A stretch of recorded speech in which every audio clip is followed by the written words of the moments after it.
안녕하십니까. 대구사이버대학교 인상심리학과 이형표입니다. 자, 정서심리 특강, 자, 오늘도 마지막 시간입니다.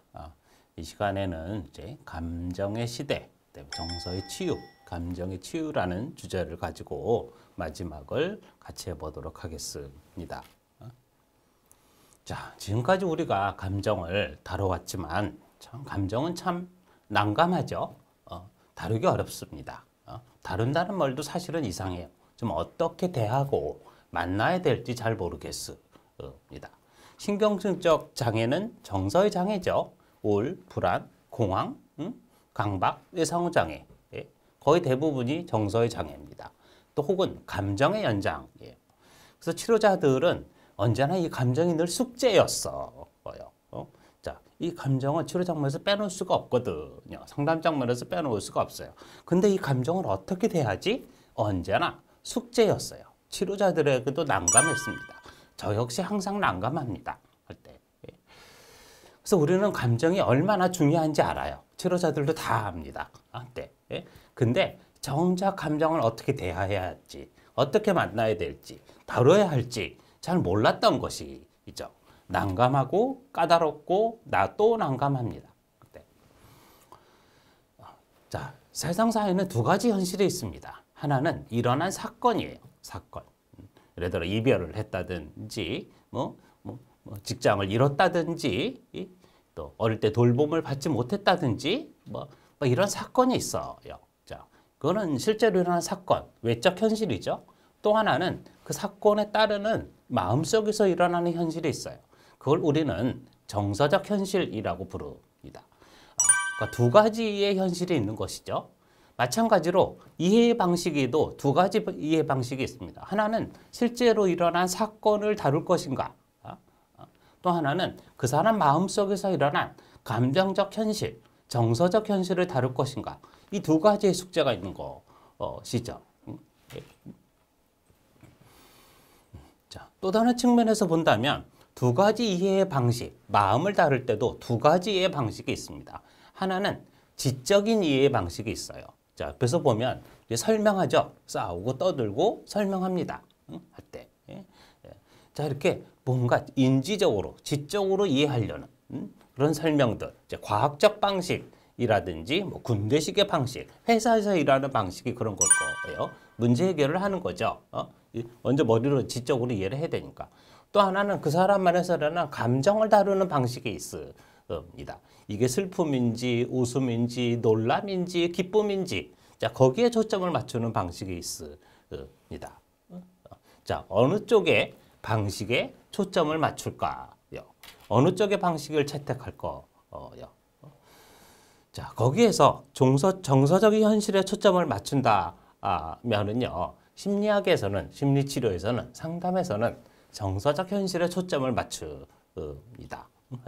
그래서 그 사람이 슬픈지, 옆에 고우의 그림이 있죠. 낮잠, 모수라는 그림이 있습니다. 이 둘이 과연 편안한지, 따뜻한지, 아니면 슬픈지, 괴로운지, 이런 것에 초점을 맞추는 거예요. 그리고 그것을 있는 그대로 받아들이고 승인하는 것을 바로 이제 정서치료라고 부릅니다. 감정에 초점을 맞추고 그걸 있는 그대로 수용하는 거죠. 부정하거나 아니라고 하는 게 아닙니다. 로저스도 이런 얘기를 했죠. 그게 바로 공감일 거예요. 할 때. 근데 그 공감이 얼마나 어려울까요? 자, 굉장히 어려운 일입니다. 쉽게 우리는 감정을 감지한다, 공감한다 이런다고 하지만 그건 대단히 어려운 일 중에 하나입니다. 자, 한 가지 사실은 감정은 물과 같다는 겁니다. 흐르는 강물과 같아요. 왜 물과 같죠? 그것들은 먼저 나타나거든요. 그 다음에 그것을 알아야죠. 내가 슬프구나, 괴롭구나. 자, 두 번째는 보유, 내 것으로 받아들이는 거예요. 그리고 그것이 몸으로든 언어로든 그림으로든 드러납니다. 그 다음에 그것이 이제 완결이 되는 과정, 사라지는 과정을 으로 흘러가게 됐죠. 그래서 감정은 흐르는 물과 같아요. 문제는 거기에 이제 댐을 막아서 그것이 못 흐르게 하거나 혹은 넘치거나 뭐 이럴 때 생기는 겁니다. 흘러가지 못해요. 네? 근데 우리는 이 감정 앞에 한없이 무기력합니다. 사실은. 치료자도 별 할 일이 없어요. 그냥 같이 잠깐 흘러갈 수 있을 뿐이에요. 상담 시간도 아마 이렇게 같이 잠깐 하는 것일 수도 있습니다. 근데 문제는 또 뭐냐? 이렇게 잔잔하게 흐르면 괜찮아요. 우리 대부분의 상태는 그럴 수 있겠죠? 근데 이렇게 가끔 파도가 친다는 거죠. 가끔이 아니고, 뭐 자주 우리 마음속에서 파도가 치고 경량이 일어요. 자, 이러면 참 난감하죠. 할 때. 자, 그리고 이 감정에 휩쓸리고 휘말리게 됩니다. 그래서 아까 이해 방식을 얘기했지만은, 그래서 지적인 이해가 있고, 그 다음에 정서적인 이해가 있다고 했습니다. 자, 또 다른 두 가지 방식의 얘기가 있어요. 하나는, 우리가 물에 들어가서 환자가 헤맬 때, 내담자가 헤맬 때, 혹은 의사진이 헤맬 때, 밖에서 관조하는 방식이 있고요. 이건 지적 이해하고 비슷할 거예요. 아니면 안으로 들어가서 같이 해부적거리는 방식이 있습니다. 근데 정서적인 것이라고 한다면 내 안에 들어가서 같이 헤엄을 치는 거겠죠. 자, 같이 헤엄을 쳐야 됩니다. 그래서 너처럼 자, 그 사람이 느끼는 걸 알아야 돼요. 그러나 그 사람이 알지 못하는 것이 있고 느끼지 못하는 것이 있을 수 있거든요. 왜? 우리는 감정이 두려우니까 그걸 부정하거나 억압하거나 투사하거나 뭐 이런 방어 기제들을 작동을 시키거든요. 그러니까 치료자는 그 사람이 안에 들어가서 그 사람이 알지 못하고 느끼지 못하는 것도 사실은 감지를 해야 됩니다. 또 그걸 알려면 안으로 들어가야 되겠죠. 네? 자, 또 하나는 이렇게 뱃사공이 되어져야 되는 거예요. 물에 들어가서 헤엄을 치는데 같이 그 물을 건너는데 같이 해부적거리다가 빠져 죽으면 안 되잖아요. 그러니까 강을 잘 건널 수 있도록 도와주는 역할을 해야 돼요. 그래서 저는 치료자를 뱃사공에 비유하기도 합니다. 그래서 뱃사공은 같이 해부적거리되 같이 떨려주지 않고 팔로잉. 자, 내담자를 잘 가이드 해줘야 돼요. 가이드. 팔로잉, 가이드. 내담자를 따라가되 그러나 가이드 역할을 해줘야 되는 거죠. 뱃사공처럼 가이드 역할을 해줘야 될 수 있습니다. 근데 그 강을 잘 건너는 게 솔직히 저는 참 어떤 지점까지 건너야 되는지는 잘 모르겠어요. 그러나 어쨌든 이렇게 가이드 역할을 해줘야 된다. 치료자는 가이드다. 가이드와 같다. 그래서 두 개의 위로가 사실은 존재합니다. 하나는 그랬냐고 그랬다고 하는 언어.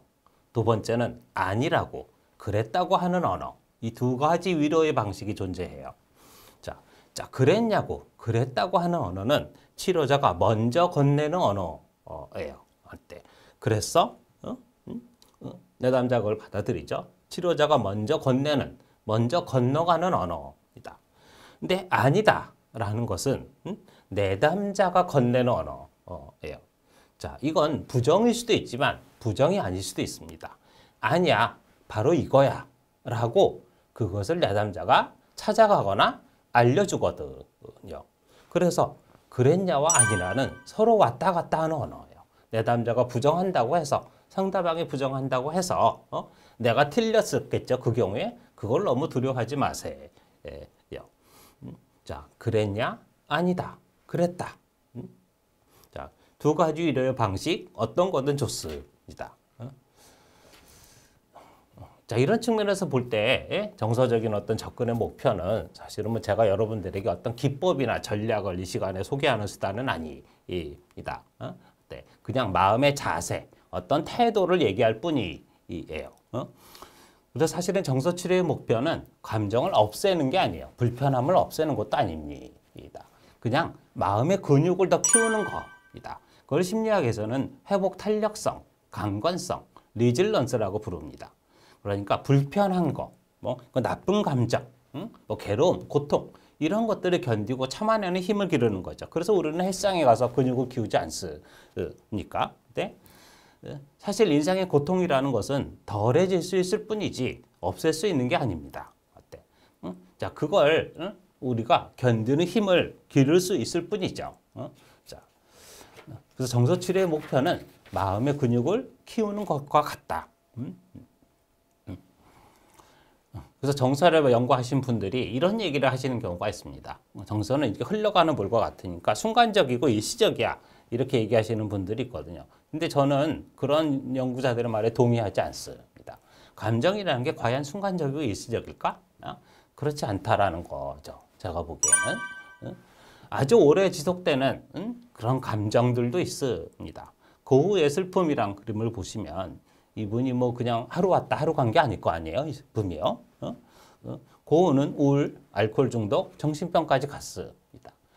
아주 오랫동안 지속되는 감정이 무엇이 있었다는 것이죠.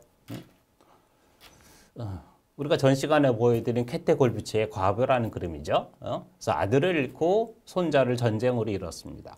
노동자의 편에 서서 싸웠어요. 이분의 슬픔과 고통, 자식을 잃은 고통과 슬픔이 순간으로 끝났을까요? 아니죠. 그 그리움은, 그 고통은 이제 평생 가는 겁니다. 우리는 괴로움을 없애는 게 아니고 덜해줄 수는 있겠지만 그것과 더불어 사는 것이에요. 네. 자, 모딜리아니의 연인 에비테르는 모딜리아니가 죽었습니다. 근데 그 상태에 아이가 하나 있고 또 뱃속에 임신을 하고 있었거든요. 그런데도 그 다음날 투신해서 자살을 했어요. 뭐 이런 글을 남겼습니다. 천국에서도 당신의 모델이 되어드릴게요.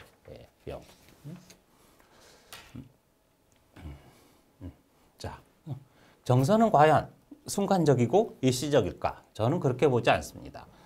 인생의 위기마다, 삶의 숙제마다 이 욕망과 감정들이 튀어 올라와요. 그것들은 다시 또 올라오고 되돌아옵니다. 감정은 물과 같지만 한 번 가면 다시 오지 않는 것이 아니에요. 되돌아옵니다. 또 뭔가 뒷물이 또 뚫려와요. 끊임없이 다시 몇 번이고 반복해서 거슬러 옵니다. 연어가 거슬러 오듯이 거슬러 옵니다. 다시 오고 가고 또 와요.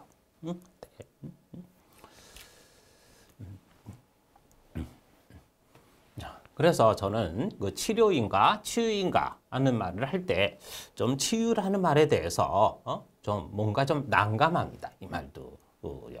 치유라는 말에는 굉장히 좀 영적인 거, 뭔가 완전한 거, 뭐 이런 부분들이 숨겨져 있거든요. 영성적이죠. 그 단어의 뜻이. 근데 정서에서의 어떤 목표나 임상적인 목표는 간단합니다. 자아 실현? I don't know. 잘 몰라요. 해탈? 초월? 잘 모릅니다. 네. 자, 그냥 그건 증상을 감소시키는 것이고 그 사람의 건강을 회복시키는 것이 목표예요. 뭐 불안하다면 불안을 감소시키는 거, 우울한 거는 울고 싶은 거, 살고 싶다면 삶의 능력, 에너지를 증가시키는 것이죠. 거기에 자아 실현이나 성장이나 이런 뭔가 억지로 인위적인 무엇을 하지 않아요. 인위적인 목표를 삼지 않습니다. 저도 그렇습니다. 그래서 프로이드는 그래서 소박하게 저는 리벤 운투 아르바이텐을 얘기했을 뿐이에요. 리벤, 뭐 산다, 사랑한다, 아르바이텐, 일한다. 그러니까 살아서 뭐 사랑하고 그다음에 일하고 이러면 끝이죠. 뭐 그 이상 뭐가 있겠습니까? 거창한 목표를 설정하지 않습니다. 자, 그러면 산다면 어떻게 해요? 자, 내담자들이 어느 정도 좋아지시면 이런 질문을 많이 하십니다. 그때 이런 질문을 하세요. 나는 어떻게 살죠? 선생님, 나는 어떻게 살아요? 할 때, 자, 별거 없습니다. 그냥 좋은 걸 살면 돼요. 좋은 것은 그냥 좋은 겁니다. 우리가 앞에서 쾌락 원리가 뭐라 그랬죠? 그건 즐거움이라 그랬잖아요. 즐거움을 추구하는 게 바로 쾌락 원리입니다. 사실은 사랑도 그것 때문이죠. 사랑도 즐거움 때문에 추구하는 거예요. 그 자체가 즐거움입니다. 문제는 뭐냐? 이런 즐거움이나 행복감이 상태라는 거죠. 감소해 봅니다. 쉽게 사라져요. 가라앉습니다. 오래 지속되지 않아요. 그러니까 그걸 자꾸 반복적으로 해야 돼. 반복적으로 추구돼야 합니다. 지속성이 떨어지는 어떤 상태입니다. 그래서 그것과 관련해서 우리가 이제 긍정정서, 즐거움, 막 이런 것들을 이제 얘기할 수가 있는데, 이게 쾌락 원리와 맞닿아 있고 또 뭐 삶에서 당연히 추구돼야 할 것이잖아요. 그래서 시오타나 프리드릭션 같은 학자는 이렇게 9가지 혹은 10가지의 어떤 긍정 정서를 얘기했어요. 여기에는 이제 러브, 뭐 너트리언트 러브, 어태치먼트 러브, 뭐 이런 러브가 나오죠. 그다음에 섹슈얼 디자이어, 이건 다 러브죠.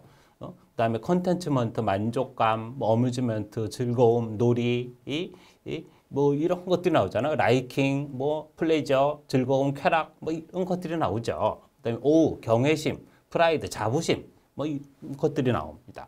근데 뭐 이걸 이제 이렇게 구분하자면 이 세 가지, 이런 9가지든 10가지든 이걸 정리하면 딱 이렇게 세 가지로 압축될 수 있을 것 같아요. 앞에 러브가 많이 나왔잖아요. 그래서 사랑, 또 하나는 편안한 거, 두 번째는 즐거운 거, 혹은 기쁜 거입니다. 이 그림은 로트렉이라는 화가의 그림이에요. 로트렉은 난장이었죠. 그래서 굉장히 그런 자기 열등감이 심했어요.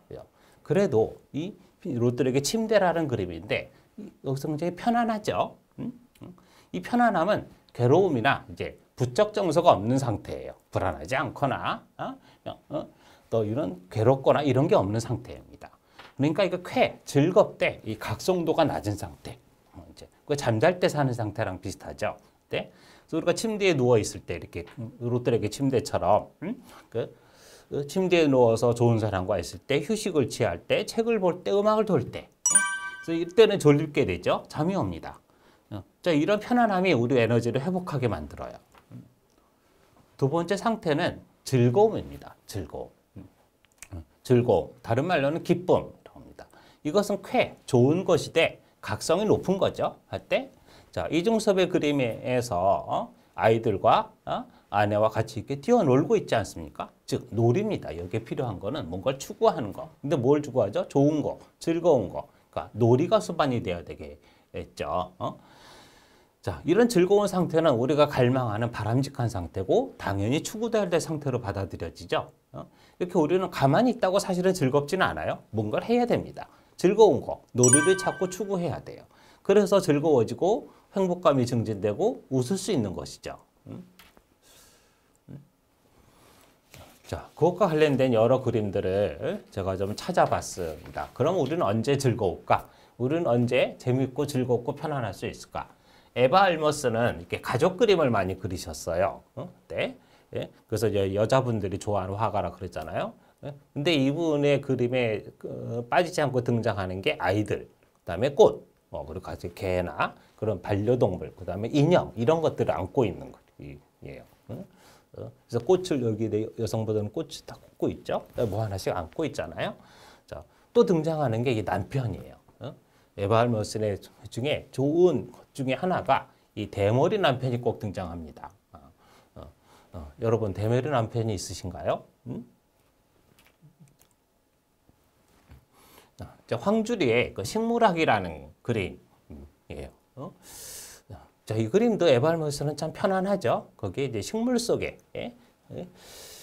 여기 이제 사람들의 삶의 풍경을 다 떠났습니다. 황주리의 어떤 상상계일 수 있는데 이 안에서 사람들이 사는 풍경들을 옮겨놓은 것이죠. 자, 여기에서도 그는 즐거움, 편안함 이런 것들이 다 옮겨져 있죠. 러브. 샤갈은 상상계에 있습니다. 샤갈은 벨라와 같이 벨라와 같이 하늘을 떠다닙니다. 이렇게 공중을 벌벌 날고 있잖아요. 마치 바다가 그러니까 하늘이 마치 바다 같아요. 바다 속에서 물고기가 되어서 샤갈이랑 벨라가 헤엄을 치고 있는 것처럼 저에게는 느껴집니다. 자, 이거 현실의 그림만 아니죠. 샤갈은 벨라와 함께 상상계에 있습니다. 자, 앞에 그림들은 뭔가 관계에 대해서 얘기하고 있죠. 가족, 놀이, 무엇을 하는 것에 대해서 얘기를 하고 있습니다. 또 다른 그림들은 우리가 이제 편안함 쪽으로 간다면 풍경에 대해서 이야기하고 있어요. 우리가 앞에서 헤르만 헤세의 그림을 같이 봤었는데 사실 헤세는 뭐 나쁜 남자였어요. 여성분들의 시각에서 보면 나쁜 남자일 수 있습니다. 매력적이지만 나쁜 남자. 이분은 이혼을 2번 하셨거든요. 자, 2번의 이혼, 그리고 3번의 결혼식을 하셨습니다. 근데 장례식은 1번뿐이었어요. 네. 장례식은 한 번뿐이죠. 그래서 이분이 죽기 전에 이제 이런 마지막 시를 남겼습니다. 입도 없고 껍질도 없고 벌거숭이로 빛이 바랜 너무 긴 생명과 너무 긴 죽음에 지쳐버렸네. 네. 자, 꺾어진 가지라는 마지막에 남긴 시예요. 자, 저는 이분의 말에 동의합니다. 너무 오래 살았어. 지쳤어. 생은 너무 길어. 죽음까지 가는데 사실은 그것도 너무 길어. 자, 거기에 동의합니다. 마지막에 남은 것은 그냥 꺾여진 가지, 빛바랜 나뭇가지뿐이야. 하지만 그래도 이분은 생을 이렇게 풍경 속에서 풍경화를 견디면서 삶을 버텼습니다. 그러니까 마음의 근육을 키우듯이. 네. 그래서 제가 풍경 속에서 있던 인간을 얘기를 했었죠. 자, 그러니까 위트릴로의 화가 그림이죠. 위트릴로는 골목길을 많이 그렸다 그랬었잖아요. 햇새와 같은 점들이 이제 있습니다. 이 그림에서는 앞에서 보신 것처럼 뭐 가족, 인간 뭐 이런 것들이 사실은 보이지 않죠. 굉장히 작든지 일부러 존재합니다. 주인공이 아니에요. 사람이 주인공이 아닙니다. 자기가 주인공이 되려고 애쓰지 않습니다. 그는 자기를 내세우려고 하지 않습니다. 그냥 거기에 삶의 한 일부, 풍경의 일부로 존재하는 것이죠. 살아온 인생의 일부로 존재합니다. 그러니까 어떤 부분에서 심리학의 일부나 혹은 뭐 많은 인문학자들을 위해서 자기가 되라는 얘기를 많이 합니다. 자기가 되라. 자기 인생의 주인공이 되라 라고 얘기합니다. 그러나 그렇지 않을 수도 있습니다. 자기가 되지 말아야 될 수도 있어요. 그냥 풍경의 일부가 될 수도 있습니다. 생의 경지의 마지막에 이른 분들, 또 마음의 근육을 분들이 그냥 풍경의 일부로 존재하는 자기가 될 수도 있는 것이죠. 저도 이 부분에 동의합니다. 네? 무엇하러 자기가 되려고 했을까? 자, 그런 시기가 있지만 그러나 자기가 되지 않는 풍경의 일부가 되는 삶이 있다라는 것이죠. 그래서 고갱은 마지막 그림을 이런 그림을 남겼습니다. 아까 고흐의 마지막 그림이 지난 시간에 나무뿌리였잖아요. 생명을 남겼는데 고갱의 마지막 그림은 이렇게 브르타뉴 지방에 그 사람이 살았던 곳이죠. 마을 풍경이에요. 자, 이것도 풍경이죠. 사람들은 그 안에 있습니다. 밖에 전면에 등장하지 않습니다. 주인공이 아니에요. 네. 자, 마지막 그림을 볼까요? 그래서 저는 이제 마지막을 이제 로스코의 그림으로 오렌지와 빨강으로 돌아가게 합니다. 저는 개인적으로 치료 장면에서든 사실 뭐 자기 성장, 자아 실현, 초월, 해탈 이런 거는 잘 모르겠습니다. 초월이나 해탈은 꿈꾸지 않습니다. 그냥 증상의 감소, 삶을 견디는 힘. 자, 그러려면 한쪽에서는 사랑, 가족, 즐거움, 편안함 이게 존재해야 될 수 있을지 모릅니다. 그러나 다른 한쪽에서는 내 자아가 커지는 것이 아니라 그냥 풍경의 일부, 풍경으로 존재할 수도 이제 있을 겁니다. 아마도 샤갈의 상상계가 그런 풍경을 그린 것일지 모르죠. 그래서 로드코가 삶의 마지막에 뭐 다른 작가들도 마찬가지예요. 삶의 마지막에 생의 경지에서 무엇을 만났을까 하는 것들이 저는 개인적으로 궁금했거든요. 그래서 이 그림을 보시면 거기에는 그냥 만남 혹은 일차가 되는 것, 그냥 뭐 색을 통해서 받아들이는 게 사람마다 다를 수 있겠지만은 뭐 슬픔, 그러나 뭔가 울컥함, 뚜렷함 이런 감정만 남겨져 있는 것 같아요. 근데 그 감정에는 뭐가 이제 있겠죠. 자, 그걸 저는 환상이라고 부릅니다. 내 환상이, 내 상상계가 샤갈이 뭔가를 지탱할 수 있어요. 그것들은 없어졌겠지만 내 안에 존재하죠. 그때 자, 그런 의미에서의 상상계, 환상입니다. 결국 그 환상이 실제고 환상이 삶을 지탱하는 것일 수도 있겠죠. 네? 자, 여러분 이상으로 정서심리 특강 마지막 강의를 마치도록 하겠습니다. 그동안 같이 해주셔서 이제 감사합니다. 네, 이제 또 다음에는 또 다른 어떤 재미있는 주제로 훨씬 더 쉽게 이제 여러분들을 만나 뵙도록 하겠습니다. 감사합니다. 대구사이버대학교 사랑해요. 대구사이버대학교